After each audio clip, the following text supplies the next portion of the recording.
बलराज साहनी फिल्मी दुनिया के एक रहस्यमय इंसान है।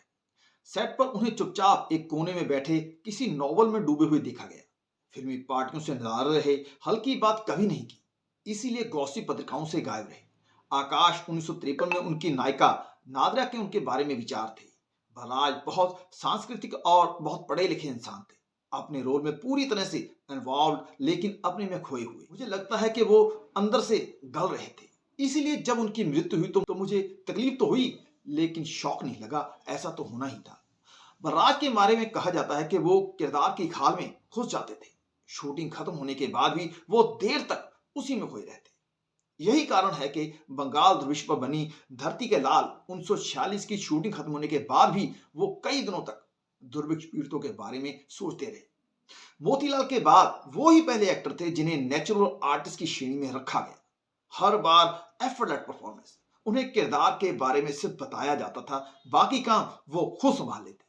कैसे उठना बैठना है, एक्सप्रेशन देने हैं, डायलॉग बोलने हैं, सिर्फ यही उनकी खासियत नहीं रही। दर्शक भी अपनी रूह में बलराज को खोजते फिरते रहे। बलराज बॉर्न एक्टर नहीं थे, जो जिंदगी में देखा उसे आत्मसात किया। शायद पिछले जन्म में देखा और झेला भी उन्हें याद रहा। उनके अंदर एक संवेदनशील और सकारात्मक क्रिएटिव लेखक भी था। लंदन में royal academy of dramatic arts में के प्रवेश द्वार पर लिखे को उन्होंने अपने चरित्र में उतार लिया। अच्छा एक्टर ही अच्छा आदमी होता है। वो बताते थे एक्टर दो तरह का होता है, एक वो जिसको अपनी इमेज की फिक्र होती है, और दूसरा जिसे कोई फिक्र नहीं होती, वो कैमरे के सामने बहुत सहज होता है। बलराज दूसरी किस्म के एक्टर थे।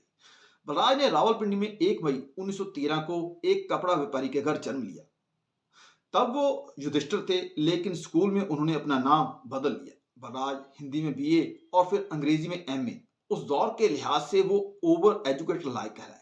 1936 में उनकी उन्हीं के विचारों वाली दमयंती से शादी हुई। बलराज उनको लेकर रविंद्रनाथ टैगोर के शांति निकेतन चले जाते हैं हिंदी और इंग्लिश पढ़ाने, और दमयंती ग्रेजुएशन करने। वहां वो महात्मा गांधी के संपर्क में आते हैं। लंबे समय तक वो उनके साथ रहे। फिर वो बीबीसी लंदन चले गए रेडियो अनाउंसर बनकर। वहां उन्हें मैरी सेटन मिलती है, जो उन्हें यूरोपियन और सोवियत सिनेमा से परिचित कराती है। वो सिनेमा और उनके कंटेंट की सार्थकता को समझते हैं और उसी प्रयास में मार्क्स और एंजल्स के दर्शन के करीब चले जाते हैं। 5 साल बाद 1943 में बलराज भारत लौटते हैं तो पक्के कम्युनिस्ट बन चुके होते हैं कार्ड होल्डर। वो इप्टा ज्वाइन करते हैं, जहां उनकी ख्वाजा अहमद अब्बास, तिप्ती मिश्रा, सिल चौधरी, बादल सरकार आदि अनेक प्रगतिशील मनुष्यों से भेंट होती है। मजदूर, शोषण, बेकारी जैसे संवेदनशील और समकालीन विषयों को नाटकों के माध्यम से उठाते हैं। एक फिल्म जस्टिस में भी काम किया। फिर आई बंगाल ध्रुवीश पर लैंडमार्क फिल्म धरती के लाल, जिसे के अब्बास ने डायरेक्ट किया। असमानता, भूख, बेकारी और शोषण के विरुद्ध सशक्त आवाज अंग्रेज शासक भड़क उठे। इस फिल्म में एक बहुत मार्क का डायलॉग था, इंसान को बंदर से इंसान बनते तो देखा है, लेकिन आज इंसान से कुत्ता बनते पहली बार देख रहा हूं।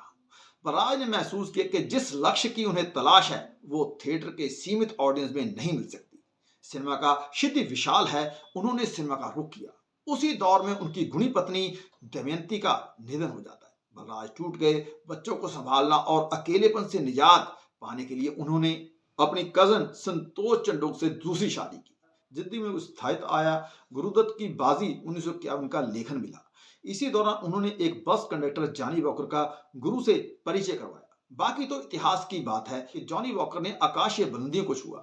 उन्हीं दिनों उन्हें के आसिफ की दिलीप कुमार नरगिस वाली हलचल में जेलर का रोल मिला, मगर दुर्भाग्य से उन्हें सरकार विरोधी गतिविधियों में शामिल होने के इल्जाम में गिरफ्तार कर लिया गया।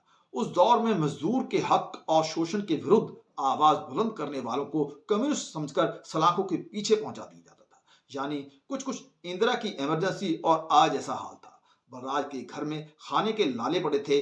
के आसिफ ने हुक्मरानों से बात करके विशेष अनुमति ली। शूटिंग के लिए बलराज को रोजाना कुछ घंटों के लिए जेल से रिहा किया जाने लगा। कैदी बलराज शूटिंग के दौरान जेलर की वर्दी में दिखते थे। कई लोग उनका मजाक भी उड़ाते, एक्टिंग आपके बस की नहीं। दरअसल जेल में कुपोषण के कारण बलराज की काया बहुत क्षीण हो गई थी। इसका असर उनकी परफॉर्मेंस पर भी पड़ा। अच्छा हुआ कि जल्दी ही सरकार की गलतफहमी दूर हुई। बलराज को जेल से स्थायी रिहाई मिल गई। दिन फिर अच्छे होने लगे। बिमल राय को 2 बीघा जमीन 1953 के किसान और फिर रिक्शा चालक शंभू महतो के किरदार के लिए एक एक्टर चाहिए था। मगर सामने अंग्रेज माफी गोरे चिट्टे फर अंग्रेजी बोल रहे बलराज को पाकर वो बहुत निराश हुए। बलराज ने इसे चैलेंज के सुपुर्द किया। एक हफ्ते तक लगातार कलकत्ता की सड़कों पर हाथ रिक्शा चलाकर पसीना बहाया। एक्सीडेंट से जख्मी हुए कुछ यात्रियों ने उन्हें असल रिक्शा वाला समझा तो बलराज ने उन्हें ढोया भी। और जब बिमलदा के सामने खड़े हुए तो वो हैरान रह गए। यस, यही है मेरा शंभू महतो। बलराज को बहुत संतुष्टि मिली। जिस लक्ष्य की तलाश थी वो प्राप्त होता दिखा। इस फिल्म को कई नेशनल और इंटरनेशनल अवार्ड मिले, जिसमें कांस और कालावरी भी शामिल थे। बलराज की भी जमकर तारीफ हुई।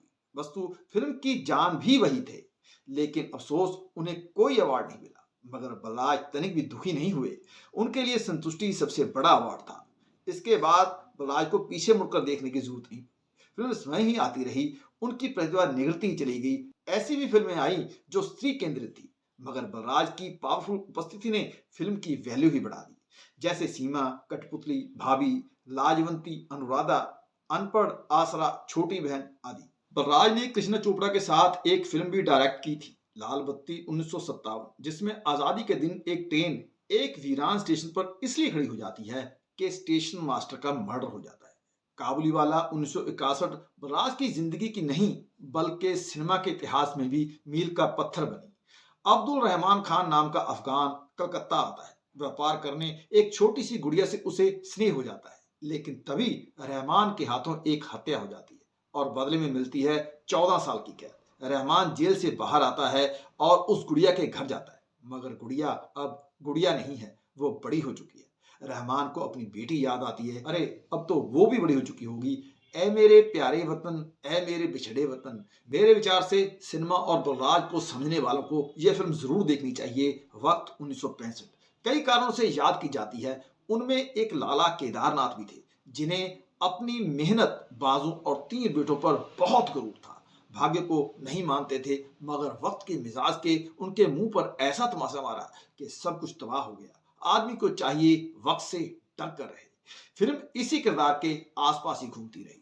ओ मेरी जोहरा जबी, तुझे मालूम नहीं तू अभी तक है हसी में वो इतनी तबीयत से झूमे कि समूचा राष्ट्र झूम उठा। ये गाना पत्नी के प्रति प्रेम का परमानेंट प्रतीक बन गया। आज भी लोग इसे बलराज के अंदाज में ही झूमते गुनगुनाते हैं। आज भी हर घर में ढोली उठती है तो नीलकमल 1968 का ये विदाई गीत जरूर बजता है। बाबुल की दुआएं लेती जा। ऐसे गमगीन माहौल में नम आंखों से बेटी को विदा करते हुए बलराज जरूर याद आते हैं। और एक फूल दो माली 1969 की बलराज पर फिल्माई ये लोरी आज भी गुनगुनाई जाती है। तुझे सूरज कहूं या चंदा, तुझे दीप कहूं या तारा।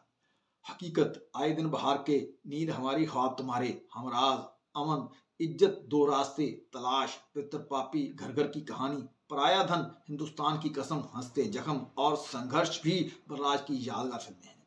गर्म हवा 1974 जैसी क्लासिक के सलीम मिर्जा को तो भुलाना असंभव ही है।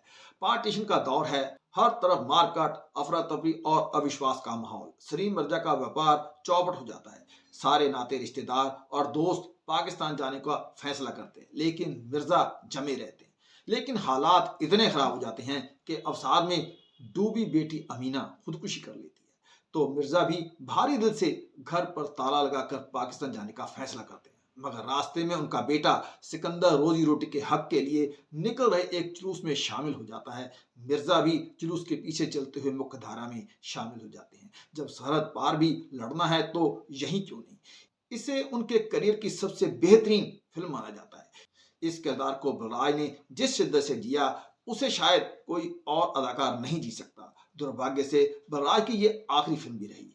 इस फिल्म की रिलीज के कुछ दिन पहले 13 अप्रैल 1973 को उन्हें जबरदस्त हार्ट अटैक आया और उन्होंने दुनिया छोड़ दी। महज 59 साल की उम्र में उनकी आखिरी ख्वाहिश के अनुसार उनके शव के पास कार्ल मार्क्स की दास कैपिटल की प्रति रखी गई। बताया जाता है कि उनकी बेवक्त मौत की बड़ी वजह कुछ दिन पहले बेटी शबनम के अचानक गुजर जाने से लगा सदमा था। वक्त से हमेशा शिकायत रहेगी कि बलराज को जीने का ज्यादा वक्त नहीं दिया, अन्यथा अदाकारी की और भी अनेक मीनारें देखने को मिलती। बलराज को भारत सरकार ने 1969 में पद्मश्री से विभूषित किया। मेरे विचार से उनके ऊंचे म्यार को देखते हुए यह बहुत छोटा अवार्ड था। अफसोस ये भी रहेगा कि फिल्म इंडस्ट्री ने उन्हें कोई बड़ा सम्मान नहीं दिया, शायद इसलिए कि उनका कोई प्रमोटर नहीं था और खुद को उन्होंने कभी प्रमोट नहीं किया।